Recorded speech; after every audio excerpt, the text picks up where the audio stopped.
Tradition, और इसके बारे में पहले भी हमने बहुत कुछ कर रखा है। तो इसमें से वो वाला हिस्सा जो बाद का हिस्सा है, जो पहले किया था सेकेंड पार्ट ऑफ द भक्ति है, उसको हम देखने जा रहे हैं। तो उसके लिए हमारे पास मैंने आप में से किसी स्टूडेंट को बोला था कि वो आज जो हमारा केस स्टडी है मीरा, नानक एंड कबीर, ये तीन के ऊपर हम केस स्टडी पढ़ने जा रहे हैं।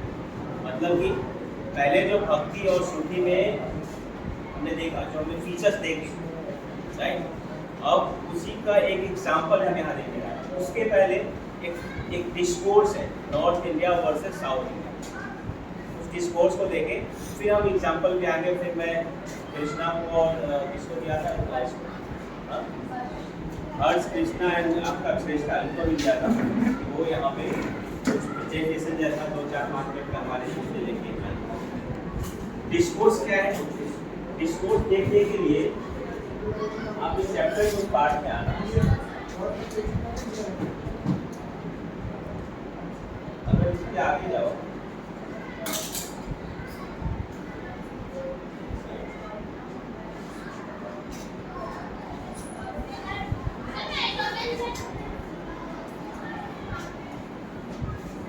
इसका लास्ट पार्ट है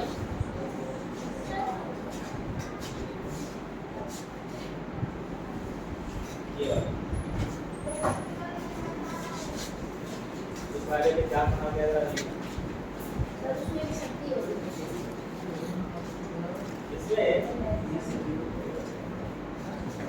हमने जो कुछ भी पढ़ा था, नोट किया वो क्या था? वो नॉर्दर्न, हमने जो कुछ भी पढ़ा था वो क्या था? तमिलनाडु का पढ़ा था। क्या था वो तमिलनाडु का? तमिलनाडु में कौन से थे? अलवार एंड नैनार।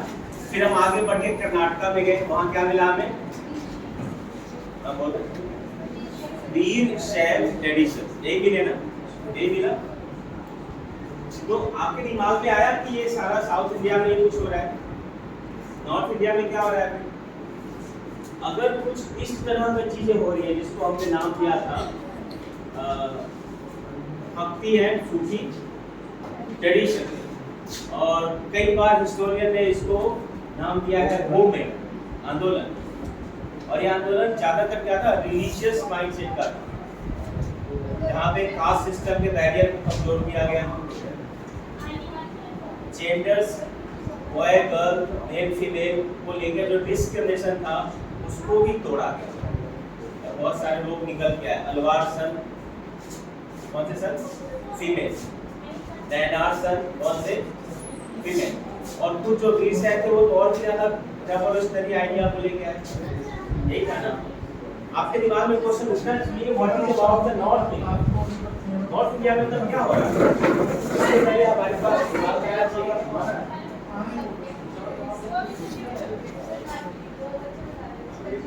इसमें ये जो सब कुछ हो रहा है, कब हो रहा है आपको पता है ना?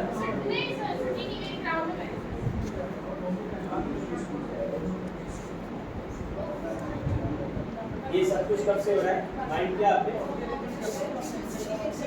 600 AD से शुरू होता है और ये आगे चलता चला जाता है। नॉर्थ इंडिया में नहीं, साउथ इंडिया की बात करें तो ये लगभग 13th सेंचुरी का ये चलता।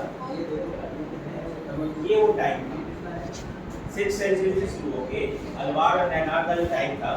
और फिर बाद में हमने देखा था चोला पीरियड में किसानों ने, पीजेंट ने उनको सपोर्ट किया। उनका सपोर्ट लेने के लिए किंग्स ने अलवार और नैनार संतों का भी सपोर्ट लिया, उनकी प्रशंसा की, उनको फेवर किया, उनको डोनेट किया, डोनेशन दिया। ऐसे देखा था। तो सब टाइम क्या है? 6th सेंचुरी से लेके 13th सेंचुरी तक की सारी बात।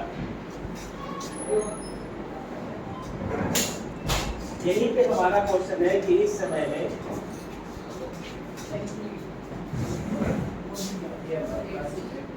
नॉर्थ इंडिया में क्या हो रहा है? यहाँ से क्वेश्चन निकल के आया। नॉर्थ इंडिया का तब क्या क्या था? 6 से लेके 12 डाउन 12 में क्या हो रहा है इंडिया में? इंडिया में आपको ये बात समझने के 7th क्लास की बुक में जाना पड़ेगा, वहाँ हमने डिटेल में क्रोनोलॉजिकल लेवल किया है। नॉर्थ इंडिया में तो क्या हो रहा था, यहाँ पे राजपूतों का शासन था, पृथ्वी राज हम मूवी देखिए ना, तब का है वो इसी जमाने का है। और टाइम है उसका एक जनरल जो नॉर्थ इंडिया का टाइम है वो ये माना जाता है राजपूत पीरियड। राजपूत रूलर्स थे भारत के अलग अलग, एक नहीं कई, थोड़े बहुत थे, बहुत सारे, एक नहीं। और ऐसे में ही मोहम्मद गौरी का मुकाबला होता है पृथ्वीराज चौहान से, जो कोई भारत का राजा नहीं है, दो स्टेट को मिला दो, दिल्ली से लेकर अजमेर तक का, ऐसे किसी एक के साथ इसकी लड़ाई होती और वो जीत जाता है। और धीरे धीरे भारत में दिल्ली सल्तनत का शासन है। ये टाइम यहाँ पे ये है, तो क्वेश्चन हिस्टोरियन ने ये उठाया है, दिखाया। अगर आप यहाँ पे देखो हिस्टोरियन पॉइंट का, हिस्टोरियन ने ये क्वेश्चन उठाया, क्या उठाया कि जब साउथ इंडिया में इतना बहुत कुछ हो रहा था तो नॉर्थ इंडिया में क्या हो रहा था? नॉर्थ इंडिया में ऐसा कुछ भी नहीं हो रहा। तो साउथ इंडिया में क्या हो रहा था? अल्टीमेटली साउथ इंडिया में ब्राह्मणिकल एस्पेक्ट को, ब्राह्मणिकल कॉन्सेप्ट को चैलेंज किया जा रहा है। इसको ब्राह्मणिकल जो आइडियोलॉजी है, कॉन्सेप्ट है, एस्पेक्ट है, उसको चैलेंज किया जा रहा है। जो सबसे इंपॉर्टेंट दो चीजों पे टिका हुआ है, one is the varna system, that is the caste system, and second is the gender discrimination और the position of women in the Indian society और द रिलीजन और द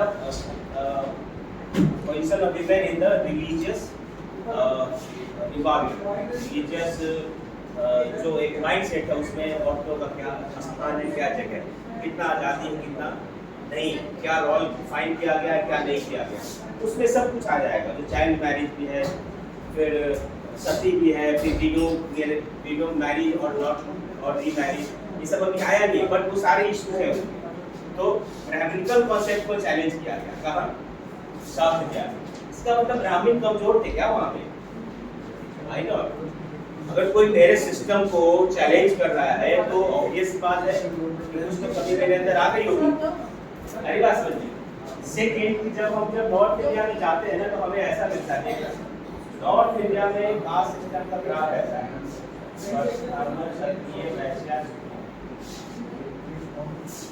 ये है ना, पर साउथ इंडिया में हम जाते हैं तो वहाँ अलग ही तरह का ग्राफ है। वन इज ब्राह्मण, सेकंड इज नॉन ब्राह्मण। वहाँ क्षत्रिय और वैश्य ऐसा कॉन्सेप्ट नहीं जाता है। आर्य भारत के नॉर्थ इंडिया में डेवलप हुए थे, यहाँ से साउथ इंडिया में, है ना, इसलिए सारे कहा भी जाता है। इसीलिए बहुत सारे जो ब्राह्मणिज्म के खिलाफ जितने भी बड़े बड़े आंदोलन में सब साउथ इंडिया में, चाहे पेरियार को ले लो, डॉक्टर आम्बेडकर को ले लो, ज्योतिबा फुले को ले लो, ऐसे बात में है ना, आज भी वहाँ का जो है सिस्टम ज़्यादा क्रिटिकल है रिगार्डिंग द ब्राह्मणिकल सिस्टम। तो यहाँ पे क्या आंसर निकल के आया? इन जनरल साउथ इंडिया में ये चैलेंज मिला, बट नॉर्थ इंडिया में ऐसा चैलेंज नहीं मिला। क्यों? क्योंकि ये वो टाइम था जब राजपूत रूलर्स थे और ब्राह्मण्स के सपोर्ट से वो शासन कर रहे थे। एक तरीके से ये पावर्ड एक तरीके के 12th सेंचुरी में 13th सेंचुरी में भारत में नॉर्थ इंडिया में ऐसा कोई बवाल नहीं मचा। Literally we can say the term is बवाल। कहाँ? पूरी दुनिया में समाज में जो कुछ चलता आ रहा था लोगों ने उसको एक्सेप्ट नहीं किया और रिजेक्ट किया। ये था बैकग्राउंड, ये पार्ट है। अब मैं तो फिर क्वेश्चन उठता है कि कब आया हमारे लिए, कब आया? तो ये आया इन जनरल जब हम कबीर की बात करते हैं नॉर्थ इंडिया, मीरा की बात करते हैं नॉर्थ इंडिया, है ना, नानक की बात करते हैं वो भी नॉर्थ इंडिया। ये सब का टाइम फ्रेम जरा बुक में देख के बताओ। 3 नाम दिए मैंने, तीनों का। अब देखो मैं इससे पूछूंगा वो आंसर करना। बुक के लास्ट में होना चाहिए तीनों।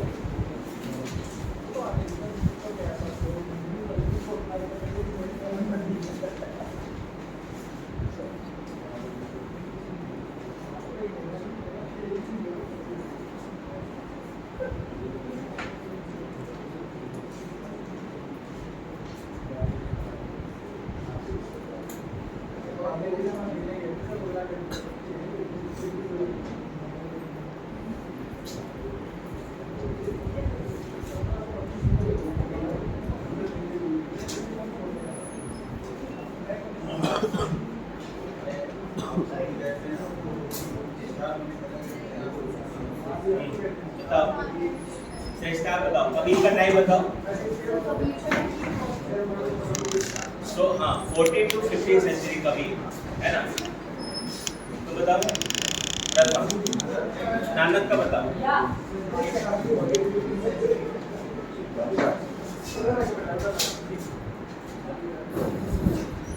तीसरा कौन बच गया? मीराबाई का। अरुण मीराबाई का टाइम। तो ओवरऑल सारे निर्णय कौन थे? 50 to 60 सेंचुरी। इसका मतलब जो आवाज जो विचार साउथ इंडिया में 8, 9, 10, 11, 12 सेंचुरी में चल रहा था, वैसे ही आवाज एक तरह से करेक्शन है, सुधार है, अपने ही चीजों के अंदर एक और अच्छाई को पैदा करने की कोशिश है।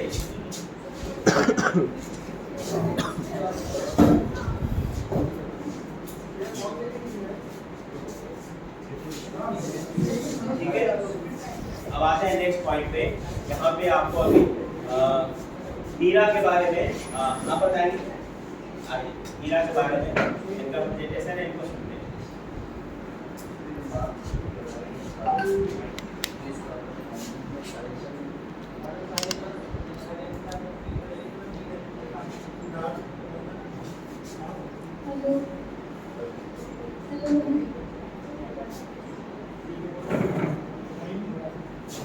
हमने देखा सदर इंडिया में बहुत सारी मूवमेंट्स आ रही थी, जिन्हें भक्ति मूवमेंट्स की टर्म दी गई।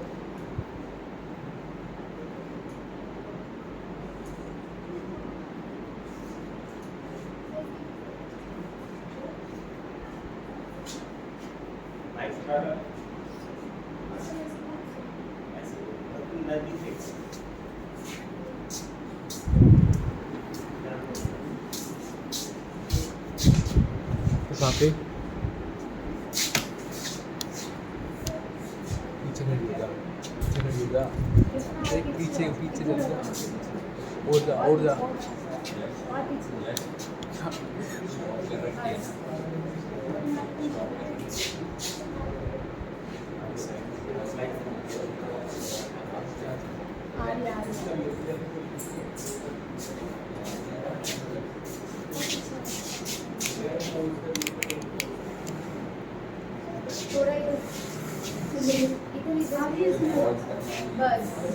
आगे आगे।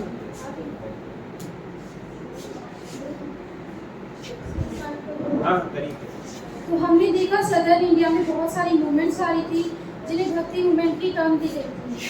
पर नदर्न इंडिया में क्या हो रहा था? तो वो समय 14 से लेकर 16 सेंचुरी का, उस समय पर नदर्न इंडिया में बहुत सारे ऐसे थिंकर्स आए थे जिन्होंने अपने विचार को बताया, और उनकी इस विचार से एक मूवमेंट चली जिसका नाम था भक्ति मूवमेंट। और ये 3 बड़ी थिंकर्स का नाम है कबीर, बाबा गुरु नानक और मीराबाई। मेरो तो गिरधर गोपाल, ये सुनते ही हमें मीराबाई की याद आ जाती है। कौन थी मीराबाई, उनकी क्या भूमिका थी भक्ति मूवमेंट में, उसको हम जानेंगे। इसका मतलब क्या है जो तुमने बोला? क्या बोला? मेरो तो गिरधर गोपाल। इसका मतलब इसका मतलब कोई बता सकता है यहाँ पर? मेरे तो कृष्ण जी वॉइस बताएंगे। वॉइस मेरे तो गिरधर गोपाल, बताओ क्या है इसका मतलब? कुछ भी नहीं, आसान सा सवाल है, बोलो तुम बताओ। इसका इसका मतलब है कि कृष्ण को मैं कृष्ण की हो चुकी हूँ और उसके सिवा मैं और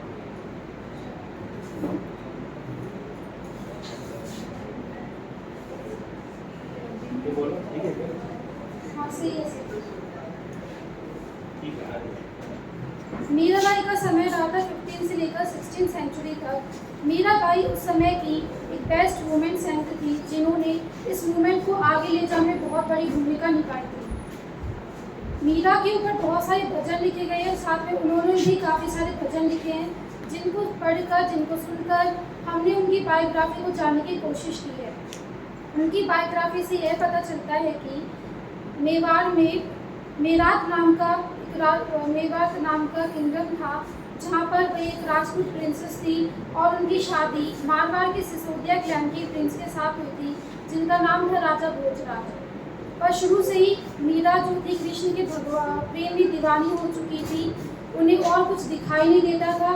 तो जब उनकी शादी भोजराज से हुई तो उन्होंने उन्हें अपना पति स्वीकारने से मना कर दिया। इस तरीके से उन्हें अपना पति ना मानकर वे मदर और एक वाइफ की जो रिस्पॉन्सिबिलिटीज़ होती है, जो उनके कर्तव्य होते हैं उस समय पर, चाइल्ड बियरिंग का वो सबसे बड़ा कर्तव्य था, उन सबको उन्होंने नकारा और अपना प्रेम कृष्ण के प्रति हर रूप में प्रकट किया। कृष्ण उस समय पर, जैसा कि हम जानते हैं, भगवान विष्णु के एक अवतार थे। मीराबाई को कृष्ण के प्रति इतना दीवाना देखकर उनके ससुराल वालों ने उन्हें जहर देने की भी कोशिश की थी, जिससे नाराज होकर उन्होंने उस घर को छोड़ दिया, उस पैलेस को छोड़ दिया और जगह जगह पर भटकी, जगह जगह पर अपने विचार को बताती रही। कुछ ट्रेडिशन के हिसाब से ऐसा माना जाता है कि मीराबाई के गुरु का नाम रायदास था। रायदास उनके गुरु का नाम है, जो कि लेदर वर्कर थे। इससे यह पता चलता है कि मीराबाई किसी भी तरीके की जाति प्रथा को नहीं मानती थी, चाहे कोई भी जाति से बिलोंग करते हो, सबको अपना मानती थी। अपने हस्बैंड के पैलेस के सारे कंफर्ट छोड़ के उन्होंने सिंपल लाइफ जीने में ज़्यादा ध्यान दिया। मीराबाई के सॉन्ग हर जगह गाए जाते हैं, स्पेशली जो लोअर कास्ट से बिलोंग करते हैं, जो वुमेन और मैन, वो इन सॉन्ग को ज़्यादातर गाते हैं, क्योंकि ये उनके लिए देवी की तरह है, जो ना किसी धर्म जाति को मानती थी, ना किसी तरह की छुआछूत को मानती थी, वे सबको बराबर मानती थी। अच्छा, यही एक सवाल है कि निधि आप बताओ कि ये धर्म जाति को नहीं मानती थी मीरा, हाँ? तो ऐसे तो सब लोग थे, बल्कि बहुत सारे लोग थे जो धर्म जाति चीज़ों को नहीं मानते। मीरा को क्यों याद कर रहे हैं? मीरा ने ऐसा किया, ऐसे तो जाने कितने लोगों ने किया है ना, मीरा को क्यों याद करें? तो मतलब सर, मीरा हमारे लिए इसलिए इम्पोर्टेंट है क्योंकि वे एक हाई कास्ट फैमिली से बिलोंग करती थी। उन्हें शुरू से ही ऐसी परवरिश दी गई थी कि धर्म जाति क्या होती है, तुम्हें किससे दूर रहना है, किसके पास जाना है, पर फिर भी उस सबको उन्होंने नकारा, अपनी खुद की सोच बनाई थी, इसलिए वो हमारे लिए ज़्यादा इम्पोर्टेंट बन जाती है। वो भी इस समय पर उन्होंने सोचा जिस समय पर ज़्यादा अटैच थी। ओके, तुम बताओ कि मीरा को, यहाँ मीरा को लेके अगर पूछा जाए कि भक्ति के कारण, मतलब कौन से भक्ति को फॉलो करती थी पहले तो, और क्या कृष्ण भक्ति, उसको क्या नाम देते हैं? कोई दो टर्म है, उसमें से एक टर्म क्या है? तो सगुण और निर्गुण ऐसे कुछ पढ़ा था क्या? सगुणा निर्गुण है ना, तो वो कौन से उसमें आते हैं? सगुणा में, जहाँ पे भगवान को वो साक्षात देखते हैं, उसका एक रूप रंग आकार एट्रीब्यूट्स है उसके साथ, है ना। अब मुझे बताओ मीरा में ऐसा क्या क्रांतिकारी तत्व था? मीरा के कौन से जो विचार है जिसको आप सबसे ज़्यादा रेवोल्यूशनरी मानेंगे as a people?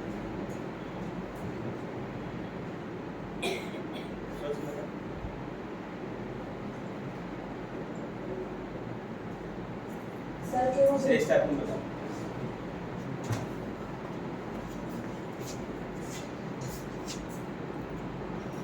Sir, Meera ने शादी के बाद भी जो उनकी शादी थी वो फोर्सफुली हुई थी, उसको नहीं माना, और जो उनके ट्रेडिशन रोल होते हैं एक मदर के और एक वाइफ के, वो उन्होंने नहीं माने थे, और उन सबको छोड़कर अपने पति की डेथ के बाद वो कृष्ण भक्ति। इसमें रेवोल्यूशनरी क्या है?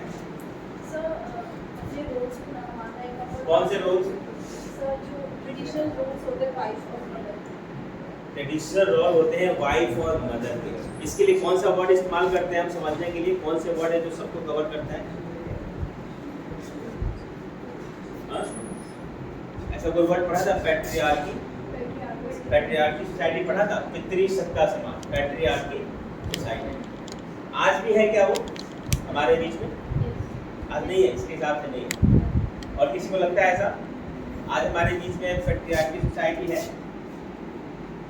पैट्रियार्की का मतलब पितृ सत्ता, जहाँ पुरुष का सत्ता रहता है, पुरुष का सत्तावादी समाज रहता है, हर काम पुरुष के फेवर से डिसाइड किया जाता है, ऐसे समाज को पैट्रियार्की कहते हैं। पहले भी तो बताया था ना कि वो शादी होने के बाद कहाँ जाते हैं लड़कियाँ? अपना घर छोड़ के। लड़के अपना घर नहीं छोड़ते, राइट। और ये भी देखा क्या कि जब माँ बाप आशीर्वाद देती हो, क्या बोलती है? सदा सुहागन रहो। क्या कहना चाहती है वो कि आपकी जो है अपने पति अपने अपने अपने बच्चे को कह रहे हो, क्या कह रहे हैं कि सदा सुहागर रहो। कहने का मतलब है कि तुम पहले मरना, पति के पहले मर जाना, मौका मिले तो पहले ही मरना, यही तुम्हारी अच्छी किस्मत। मतलब माँ अपने बच्चे से कह रही है अपने पति से पहले मर जाना, और ये उसको क्या माना जाता है? ब्लेसिंग, आशीर्वाद। और लोग कहते भी है कि वो सदा सुहागर का आशीर्वाद दो, तो खुद भी देते हैं, दूसरे से दिलवाते हैं। ऐसे विचार, ऐसे सोच, ऐसा स्ट्रक्चर क्या कहलाता है? पैट्रियार्की। ऐसे समझते हैं। जब इस कॉन्टेक्स्ट में, और वो भी हम कहाँ जाके देखते हैं, इस चीज को कहाँ जाके देखते हैं? 15th-16th सेंचुरी में जब जाके देखते हैं ऐसी चीजों को, वो भी कहाँ जानते हैं ना? राजस्थान सोसाइटी, सोशल पर्सपेक्टिव से हिंदुस्तान का सबसे पीछे का, सबसे पिछड़ा इलाका में एक कारण जानते हैं ना क्या है? राजस्थान में मॉडर्न सोसाइटी डेवलप होने के मौके उसको बहुत कम मिला। उसकी जगह पे वहाँ क्या डेवलप हुआ? फ्यूडल सोसाइटी, है ना, राजाओं का रॉ वाला समाज, महल, उस तरीके से बड़े बड़े महल मिलेंगे। वहाँ पे अंग्रेज नहीं पहुँचे, सबसे दुख की बात है। अगर आज की ऐसे बात करें हम, तो अंग्रेजों का आना तो हम बुरा मानते हैं, लेकिन अंग्रेज जहाँ जहाँ गए, आज वो जगह हिंदुस्तान में सबसे गिने चुने पढ़े लिखे और अच्छे स्टेट में से एक गिना जाता है। वेस्ट बंगाल ले लो, केरला ले लो, बंगाल ले लो, मद्रास ले लो, चेन्नई ले लो, दिल्ली ले लो, सारी बात समझे। और ये कहाँ नहीं गए, कहाँ इनका रूप नहीं था, तो इनका शासन राजस्थान में नहीं था। मतलब अंग्रेज जो मॉडर्निटी लेके आए, आधुनिक विचार लेके आए, मॉडर्न एजुकेशन लेके आए, वो कहाँ नहीं पहुंचा? वहाँ की लड़कियों को पढ़ने का मौका भी नहीं मिला, वहाँ के लोअर कास्ट को आगे बढ़ने का भी मौका नहीं मिला। बट एक अम्बेडकर राजस्थान में ही पैदा हो जाता, एक अम्बेडकर, एक ज्योतिबा फुले को वहाँ पैदा हो जाता। समझ पा नहीं? पेरियार एक जो होते हैं वहाँ पे केरला में, तमिलनाडु पेरियार, वहाँ पे ही पैदा हो जाता। तो ऐसा नहीं हुआ, आया समझ में? उस जगह पे एक 15th-16th सेंचुरी में कोई हीरा क्या कह रही है कि मैं कृष्ण के भक्ति की बात करूं, भगवान को आगे करके वो समाज के अंदर क्रांति पैदा कर, और उसके बीच में ना वो भी है उसके ये ध्यान दिया ना, उसका सेकंड टाइप कौन सा है? उसने कास्ट सिस्टम को कैसे ब्रेक थ्रू किया, देखा आपने? खुद राजपूत थी, है ना, और उसने क्या कास्ट सिस्टम के बैरियर में क्या एग्जांपल प्रेजेंट किया उसने? उसने विडो और विकरेंस ने नहीं बोला, मंदिर जाके गीत गाती थी, ये इसका सही आंसर होगा क्या? उसने कास्ट के बैरियर को कैसे ब्रेक थ्रू किया? बोलो। उसने बोला मंदिर जाती थी। हेलो, मेरा भाई के टीचर थे, वो एक लीडर होते थे। हाँ, चर्मकार थे, वो चमड़े के काम करते थे। रविदास, है ना, रवि जयंती लोग आज मनाते हैं इज्जत से, है ना, और उन्होंने इस बात की परवाह नहीं की, जबकि बचपन से उनको ऐसी शिक्षा मिली, है ना। इस तरीके से एक तरफ तो जेंडर और पैट्रियार्कल स्ट्रक्चर को उसने रिजेक्ट किया, और राजस्थान के समाज में क्या है, ज्यादा बड़ी बात है ना। आज भी देखते हैं ना, बिहार चाहे गरीब स्टेट हो, लेकिन वहां पे जो फीमेल फेमिनिसाइड का रेट है वो सबसे कम है। सबसे ज्यादा ये कहाँ है? हरियाणा में है, जो सबसे धनी स्टेट, पैसे वाला स्टेट है। गाड़ी बंगला मर्सिडीज जो मिल जाते हैं वहाँ किसानों के पास, और वहीं पे लोगों ने लड़कियों को मारना शुरू कर दिया जिनके पास ज्यादा पैसे। बात समझ में? तो इस तरीके से स्टेट टू स्टेट भी हम जाते हैं तो हमें ये बातें बहुत अलग अलग मिलती हैं, और वहाँ पे राजस्थान में तो बिल्कुल सम्मान नहीं है। मैंने तो यहाँ तक सुना था, आगे पढ़ेंगे भी, कि लड़कियों का जन्म लेना ही देना बेकार माना जाता था। आज मॉडर्न बात बता रहा हूँ ना, फीमेल सोसाइटी साइड का, लड़कियों को अगर लड़की जन्म तो ऊपर से गिरा के मारते थे जन्म लेने के साथ। ऐसे भी कुछ सोसाइटी फैमिली में ये था। जौहर जैसी चीजें हमें बिहार में नहीं मिलता, बंगाल में भी नहीं मिलता, केरला में, तमिलनाडु में नहीं मिलता। कौन सा? जौहर करना। जौहर का मतलब अपने परिवार और फैमिली के हक में मर जाओ, संघर्ष मत करो, लड़ो भी मत।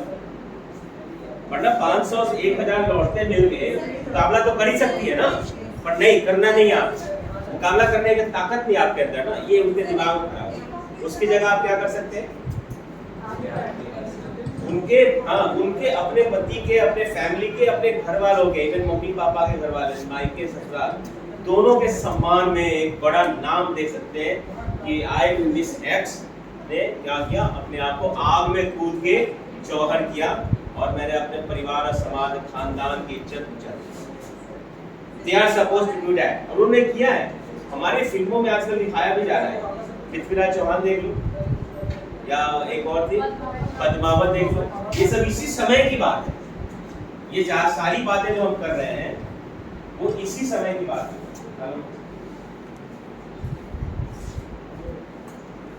हेलो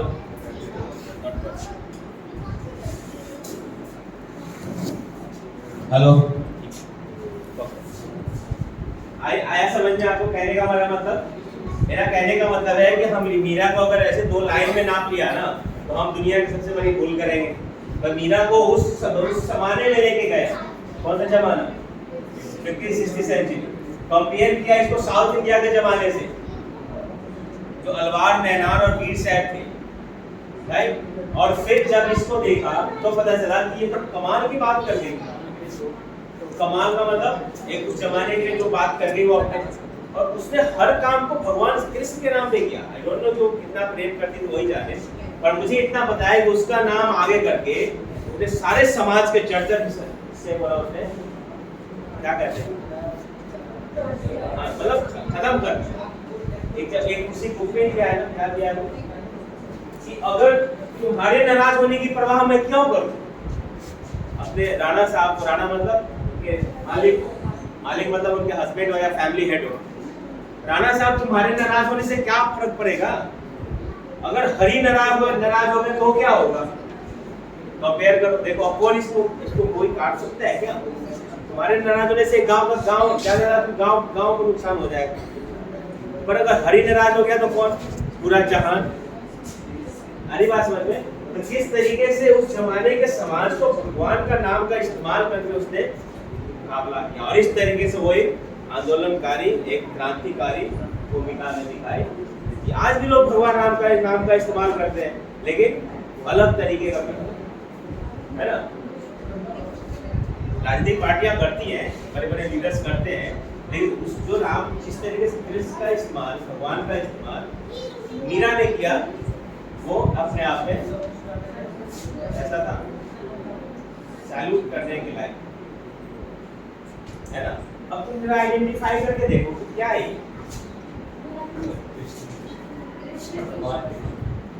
देखो ये तस्वीर यहाँ लगा है, और हमारे अच्छे जो स्टूडेंट उन्होंने पहले से वो पेज नंबर बोल लिया और ढूंढ के बता दिया कि क्या है, कृष्ण की मूर्ति है। अब जरा एक सारे अपने बुक बंद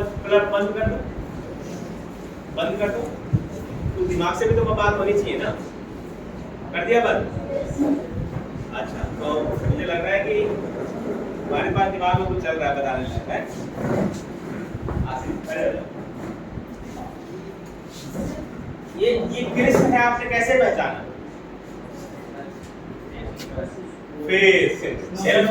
सेल्फी लिया था क्या?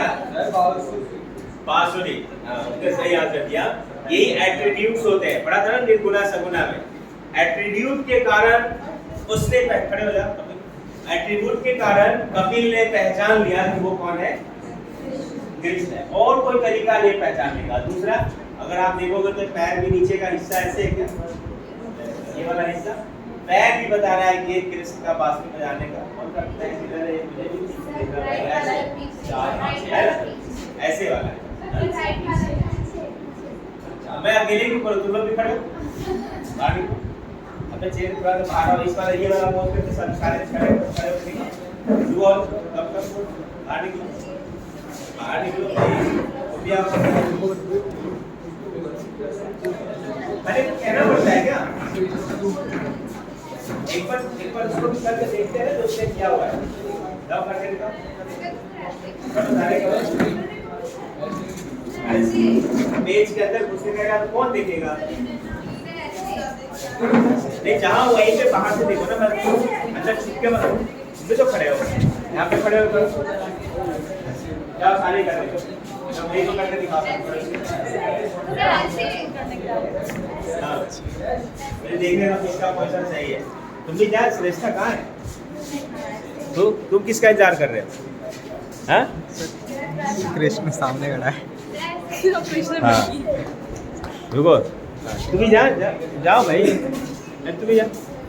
एक बार उस कृष्ण का ले, हाँ, जैसे हर्ष का है ना फॉर्म, वो करके दिखाओ। क्या पैर का पोजीशन सही है सबका? मुझे पैर का पोजीशन देख रहे हैं। कुछ लोग और भी शर्म आ रहा है, तो जो उसने किसी ने करके दिखा दिया, उसको एक बार हमें पोजीशन में आने देते, शर्म आ रही है। So, okay, good. Now, back. ये एट्रीब्यूट था। आप क्लास 12 के बच्चे थे, पर अभी एक कृष्ण के एट्रीब्यूट्स को लेके वहाँ पे खड़े थे, है ना? इसी को निर्गुण है, सगुण कहते हैं। तुम्हारा सही है। अरे क्या बताया? और बेहतर होता अगर आपके पास किसी के पास आपको कुछ और है अवश्य बताने लायक, पूछने लायक की होगा। इधर देख, पहले से 2 मिनट कर लो।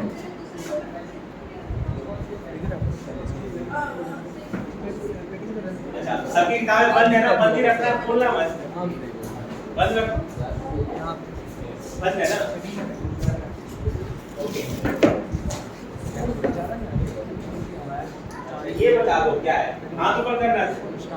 मंदिर है, मस्जिद है, गिरजाघर है, या राजमहल है, राजा का रहने का स्थान? हाँ बताओ, आप बताओ, बोलो, फ्री होके बोलना है। मंदिर, आप बोलो। राजमहल, ओके, आप बोलो। राजमहल, ओके, तुम बोलो। मंदिर है, राजमहल है, मस्जिद है, क्या है? मंदिर है। मतलब अभी तक जो आंसर मुझे मिल रहा है, मंदिर है, राजमहल है ना? ये दरगाह है, किसी को कुछ तो अलग दिखाई दिया। इतने सारे खड़े रहो, इतने सारे आंसर कैसे हो सकते हैं? किसने इसको मंदिर बोला, मंदिर बोला, किसने इसको दरगाह बोला, है ना? अभी मैंने भी आंसर नहीं दिया, ध्यान दिया? अपने जो बुक देखने की कोशिश कर रहा है वो बहुत बुरा कर रहा है। अब तुम देख के बता भी दोगे तो क्या बता दोगे? देखो अब इसको देख के बता। घर है, ट्रेनिंग सेंटर। तुम बोलो क्या दिख रहा है? उदय, क्या लग रहा है? घर है, घर। तू बता। मंदिर, गुरुकुल, मंदिर, मॉस्को। अच्छा, मॉस्को, आप बोलो। दरगाह, तुम बताओ। मंदिर, तुम बताओ। किसी का घर है। तुम दोनों यहाँ हो, तुम दोनों प्रेजेंटर हो, यहाँ पे खड़े हो। बताओ ये क्या? तेज आवाज में बोलना। हेलो।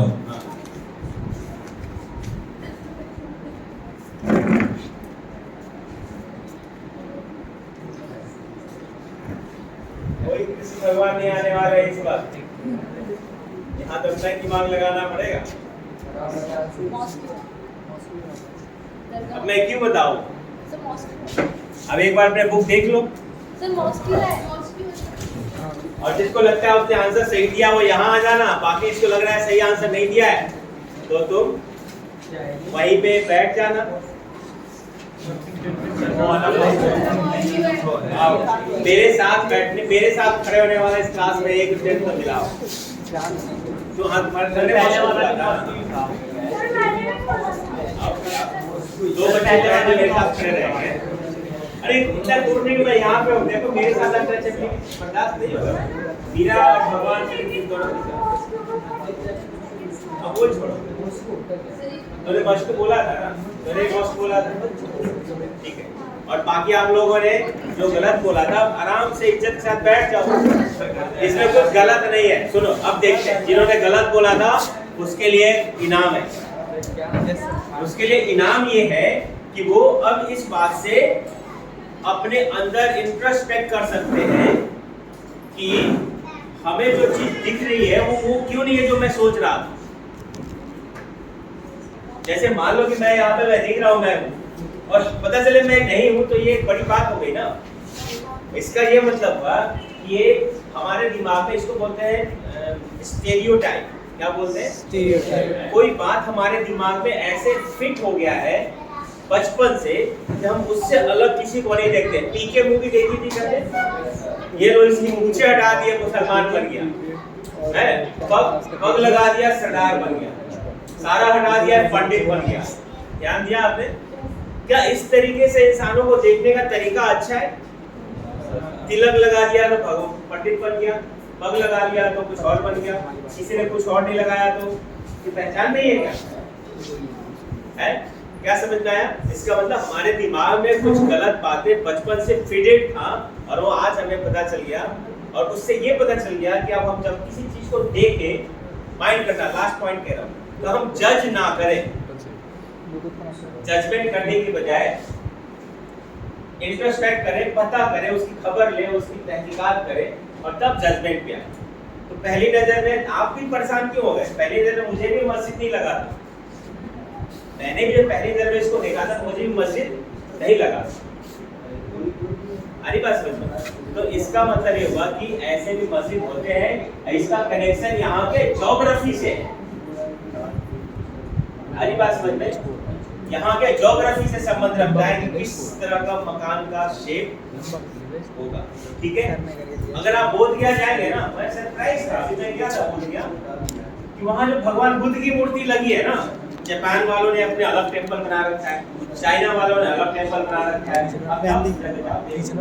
तो वहाँ पे भगवान कुछ चाइनीज दिखते हैं, उनका जो रंग रूप है ना चाइना के लुक से बना रखा है, जापानीज ने तो जापान के लुक से दे रखा है। अब अगर मैं ऐसा कुछ चीज आपके सामने रख दूं, बोलो बुद्ध है, आप लोगों ने बुद्ध का है तो वो चाइनीज दिख रहा है मुझे। अरे बात समझ में? तो इस तरीके से हम किसी भी धारणा में, किसी भी परमानेंट इम्प्रेसमेंट सोच में अपने आप को न बांधे। ठीक, अभी के लिए यहीं पे स्टॉप करते हैं, फिर बाद में इसको और देखते हैं।